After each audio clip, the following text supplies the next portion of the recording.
বাসার কাছে নার্সারিতে গেছিলাম। তো যাওয়ার পর আমার এই দুটো ফুলের গাছ পছন্দ হয়ে গেছে। হ্যাঁ, এই যেটা হচ্ছে জবা ফুল গাছ। যদিও আমার লাল জবাটা খুব পছন্দের ছিল, কিন্তু লাল জবার আমি গাছ পাই নাই।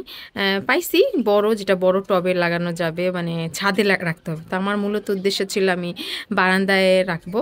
তো তার জন্য ছোট একটা গাছ খুঁজছিলাম। তো এই ছোটোর মধ্যে এই কালারটা পেয়ে গেছি। এই কালারটাও খারাপ না, ইউনিক একটা কালার। তবে আমার লালটা পছন্দ ছিল। তবে আবার যদি লাল পাই তখন ছোটোর মধ্যে, তাহলে আবার পরবর্তীতে যা নিয়ে আসবো। আর আরেকটা গাছ কিনছি, এই যে দেখেন এটা। এটাকে এটা দেখতে আমি এটাকে গাঁদা ফুল বলি, কিন্তু গাঁদা না, এটা হচ্ছে কসমস ফুল। ফুলটা অনেক সুন্দর, গাঁদা টাইপের সিমিলারিটি আছে এটার মধ্যে।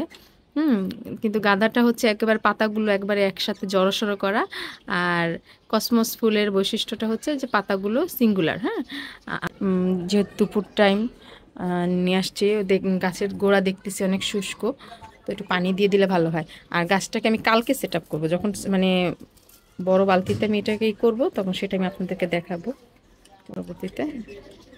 তো এখন একটু পানি দিয়ে রাখি, এটাকেও একটু দেই।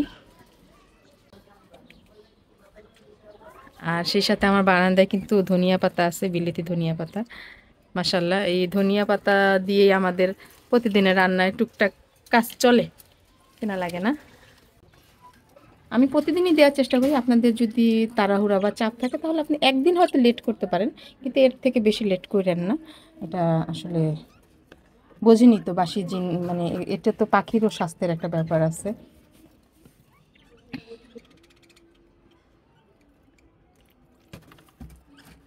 একটু হালকা ধুয়ে নিই।